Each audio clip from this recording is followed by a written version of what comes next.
नमस्कार, मैं नसीम अब्बासी और आप देख रहे हो हिंद विजेता news channel. Bharatiya Janata party के कार्यालय नई दिल्ली में केंद्रीय मंत्री रविशंकर प्रसाद ने प्रेस कॉन्फ्रेंस को संबोधित किया। आइए देखिए हिंद विजेता न्यूज़ की खास रिपोर्ट। सभी सम्मानीय पत्रकार मित्रों, नमस्ते, अभिनंदन। जैसा माननीय बदौनी जी ने बताया, 17-18 को पार्टी का कार्यक्रम राष्ट्रीय अधिवेशन हो रहा है।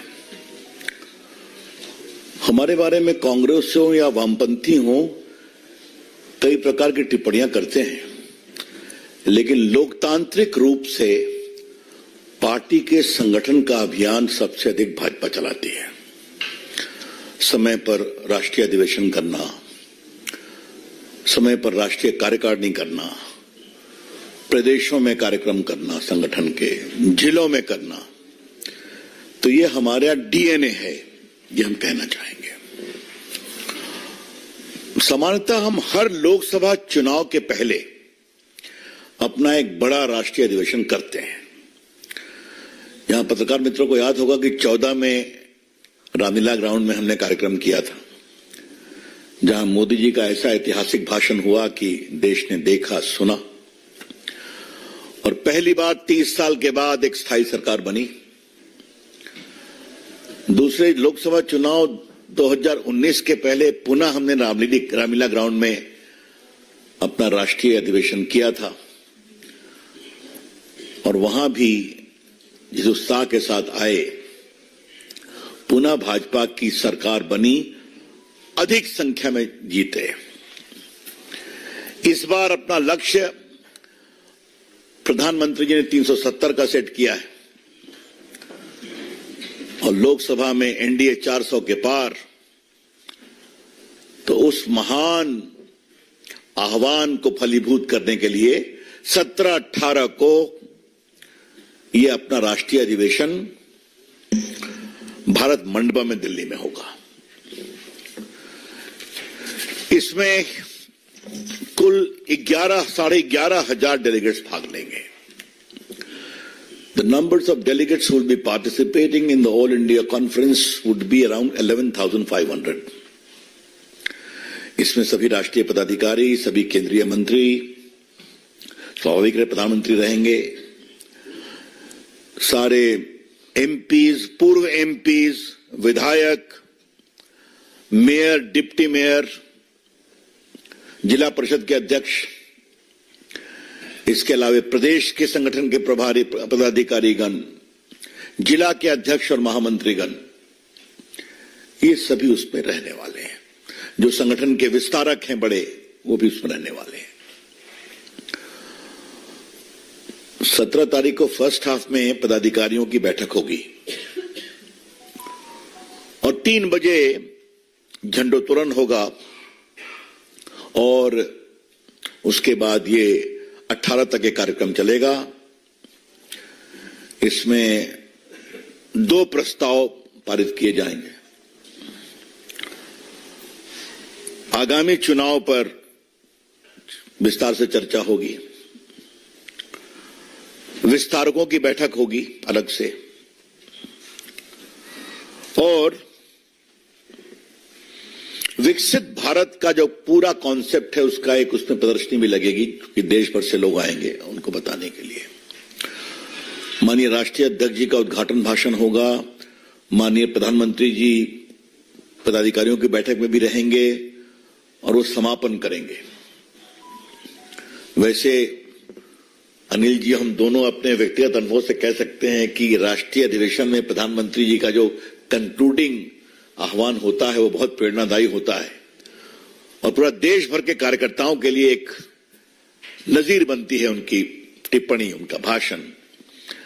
तो हम सभी बहुत उत्साह के साथ उनके उस भाषण की प्रतीक्षा करेंगे। आज ये बात मैं इसलिए भी कह रहा हूं, और बहुत विनम्रता से कह रहा हूं,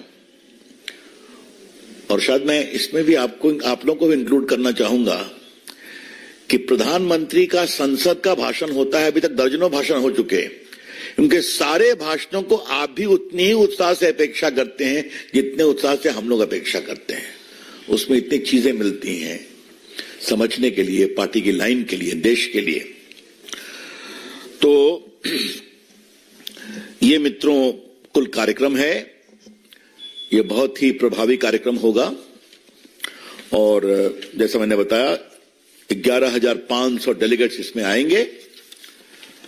तो इसमें चर्चा भी होगी, प्रस्ताव पर भी चर्चा होगी, चुनाव की तैयारियों की चर्चा होगी, सांगठनिक चर्चा होगी। तो जो कहते हैं कॉम्प्रिहेंसिव ऑर्गेनाइजेशनल एजेंडा, वो इसमें होने वाला है। तो हम सभी अपने आने वाले प्रतिनिधियों का बहुत अभिनंदन करते हैं और परसों आप लोग का भी स्वागत है। आप लोग की भी अलग से ब्रीफिंग की व्यवस्था रहेगी, तो वो भी रहेगी। That's all on the 17th and 18th। हम इसके बारे में कोई सवाल देना चाहेंगे? नीरज पांडे।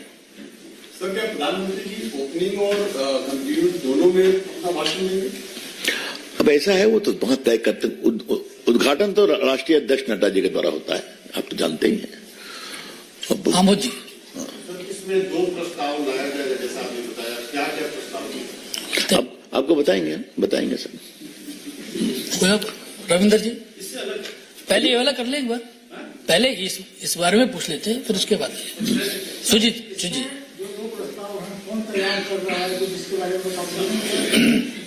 आपसे भी वार्ता करूंगा, अवसर आएगा तो। हाँ विनीत। प्रधानमंत्री पार्टी पदाधिकारियों की बैठक में शामिल होंगे या 3 बजे से आएंगे? देखिए, पदाधिकारियों की बैठक में भी प्रधानमंत्री आ सकते हैं, ये सब उनके विवेक पर है, ये हम आपसे कहना चाहेंगे। रविकांत, आप पूछना चाह रहे थे? अच्छा रविंदर जी, आप इसी बारे में? नहीं भाई, अभी नहीं हुआ है। आप लोगों का इसी बारे में पूछे हिमांशु जी। रवि जी, क्या राम मंदिर को लेकर भी प्रस्ताव आएगा और बाकी कौन सा प्रस्ताव है? आपका कोई सवाल है क्या? नहीं, अलग नहीं, पहले इस बारे में बोलिए। आपका इस बारे में? ठीक है, रविंदर जी पूछिए। रवि जी बैठे, 2 सवाल। एक है कि चुनावी बॉन्ड को लेकर सुप्रीम कोर्ट ने जो फैसला लिया है, आपके उस कानून को ही असंवैधानिक करार दिया है और जो भी आरोप लगाया गया कांग्रेस की तरफ की राजनीतिक घूस लेकर बीजेपी इस बॉन्ड को लेकर आई, पहला सवाल। और दूसरा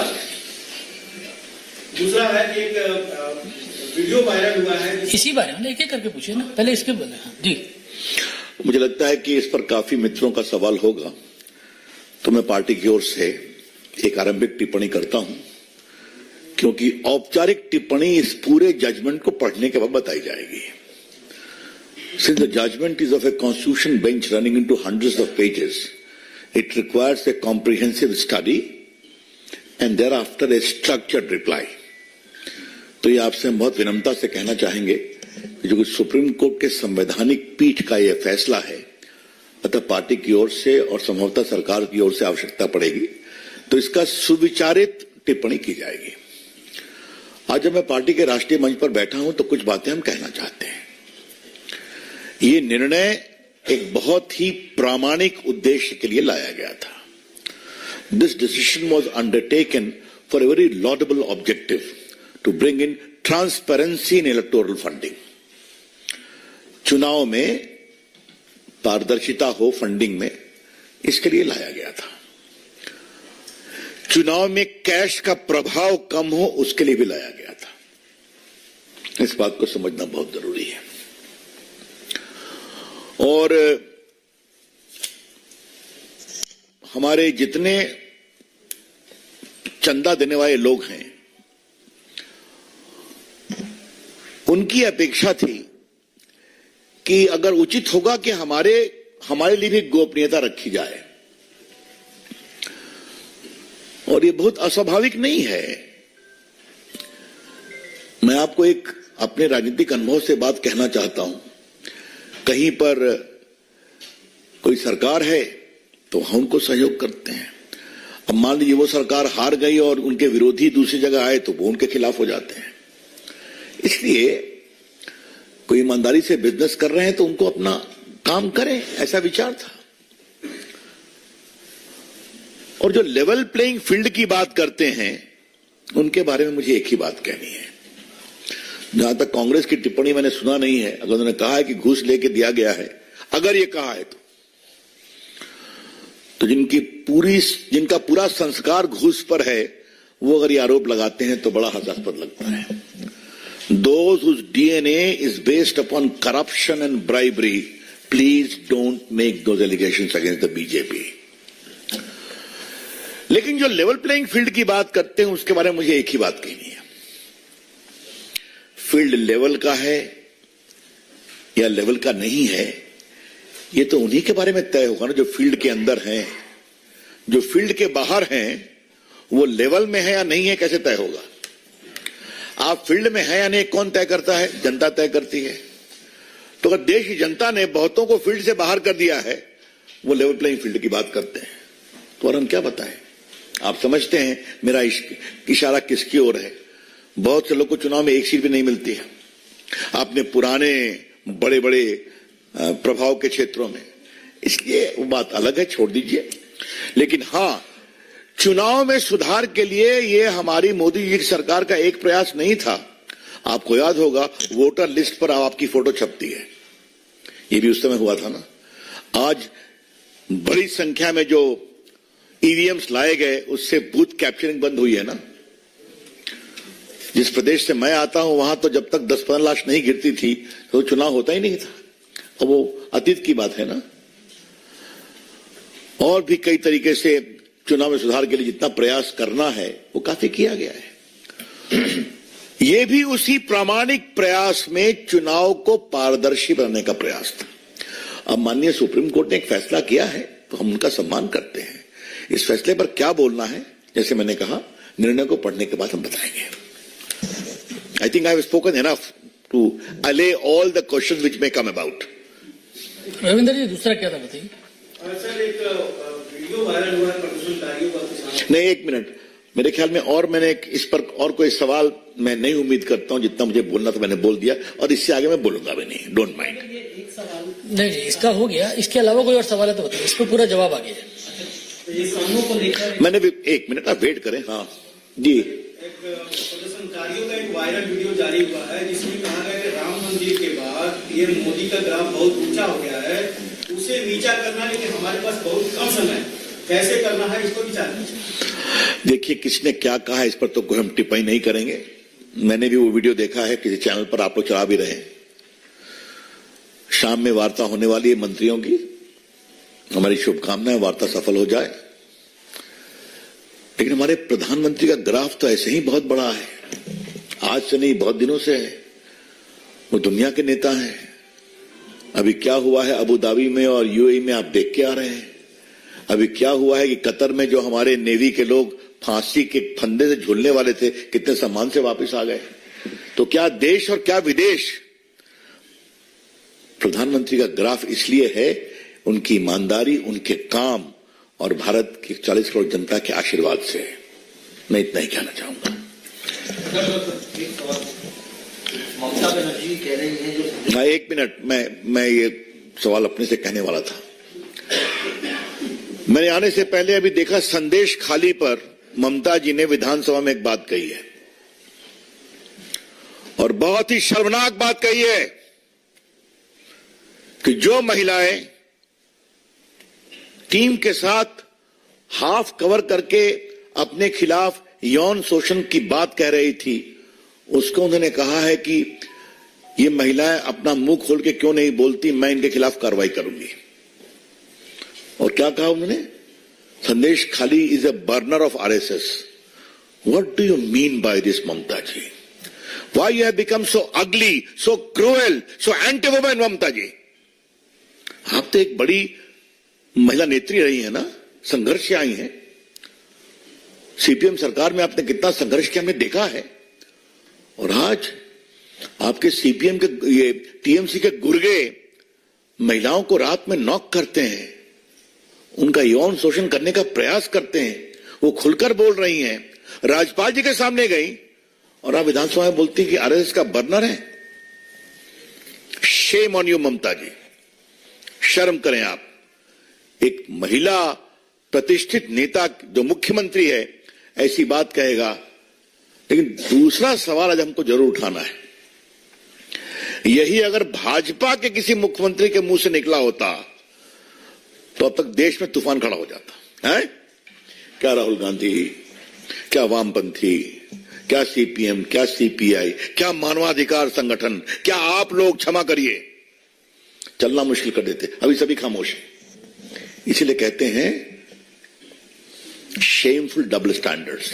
तो खैर, इससे वही एक्सपोज होंगे। आज हम बहुत पीड़ित हैं और पार्टी की ओर से ममता जी के इस बिल्कुल शर्मनाक और गैर जिम्मेदाराना वक्तव्य की भर्त्सना करते हैं। नरेश जी, आपका सवाल है? मेरा एक सवाल ये था कि जो सम्भू बॉर्डर पर किसान आंदोलन चल रहा है, पंजाब सरकार ने कहा है कि वहां पर ड्रोन का इस्तेमाल ना करें पंजाब की धरती पर। ये सरिये ढांचे पर अब पंजाब के मुख्यमंत्री क्या क्या करते हैं छोड़ दीजिए ना, वो तो हम टीवी पर देखते ही हैं रोज है। ये बहुत संवेदनशील विषय है, हमारे मंत्रीगण बात कर रहे हैं, छोड़ दीजिए। लेकिन इतना हम जरूर कहना चाहेंगे कि नरेंद्र मोदी जी की सरकार के लिए, किसानों के लिए कितने बड़े काम किए हैं। आज हम एक बार राष्ट्रीय मंच से जरूर इसको दोहरा देना चाहेंगे कि 23-24 में जो बजट एलोकेशन किसानों के लिए है वो 5.26 टाइम्स अधिक है 13-14 के बजट में। आज दिसंबर पीएम प्रधानमंत्री किसान सम्मान निधि 2018 में 6,000 रुपया शुरू हुआ। अब तक हमने 11 करोड़ किसानों को 2.81 लाख करोड़ रुपया सीधे उनके अकाउंट में भेजा है। और जहां तक एमएसपी का सवाल है, तो क्या खरीफ, रबी, कमर्शियल क्रॉप, इन सब पर 50% रिटर्न के साथ ये चीज दी जा रही है। और आपको हम जरूर एक बात, खाली 2 आंकड़े देना चाहेंगे। पैडी पर एमएसपी 13-14 में मनमोहन सिंह की सरकार 1310 रुपया था, अभी वो बढ़कर 2,183 रुपये है 23-24 में। वीट, गेहूं, वो 13-14 में 1,400 रुपये था, 23-24 में बढ़कर 2,275 है। और मतलब राइस पर 67% वृद्धि हुई और गेहूं पर 62.5% वृद्धि हुई। बाकी हमने कितना प्रोक्योरमेंट किया, कितना बजट बढ़ाया, ये सारी बातें, कितना फसल क्रॉप इंश्योरेंस में दिया, ये सब छोड़ दीजिए। तो नरेंद्र मोदी जी की सरकार किसानों के विकास के लिए समर्पित है, सदैव कार्य करेगी। और एमएसपी में कांग्रेस की तुलना में, और कांग्रेस के और उनके नेता राहुल गांधी के बहुत सारे बयान गैर जिम्मेदाराना है। अगर खाली हम उनके रिकॉर्ड दिखा दें कि उनके राज्य मंत्री ने, किसी ने कैसे कहा था स्वामीनाथन की रिपोर्ट पर, it is not feasible, it will create havoc for the economy, ये सब आप लोगों के सामने है। Any other question? देखिए, भाजपा का होता है ये फुल फ्लेज किसान आंदोलन है, तो ये सिर्फ देखिए स्टेट टू स्टेट। हम कोई टिप्पणी नहीं करेंगे, वहां भी आज शाम की बैठक है, चल रही है मंत्रियों की। और कोई सवाल? बताइए क्या? सर, मैं आयुष कुमार पावर कॉरिडोर से। सर, मैं पूछ रहा था, कोई नेशनल डेटा पॉइंट है कि 2014 से लेकर आज 2024 तक एक एवरेज फार्मर की इनकम का कितना इंक्रीज हुआ? ऐसा है कि ये तो उनके सामने है ना, आपके सामने में। ये सिर्फ फसल की बात नहीं है, उनके एवरेज क्वालिटी ऑफ लाइफ के बाद, खाद्य की सप्लाई की बात, यूक्रेन के युद्ध के बाद भी, इसमें कई चीजें सदन में रखी गई हैं। ये मैं आपसे कहना चाहूंगा। खत्म हुई Sir, obviously Sandesh Kali, what is happening with Sandesh Kali, TMC MP Mimi Chakraborty has resigned and she basically blamed her party and leaders for harassing her, and that is why she has taken this decision. I don't want to comment on this, but yes, if it is that, this shows the inner situation there.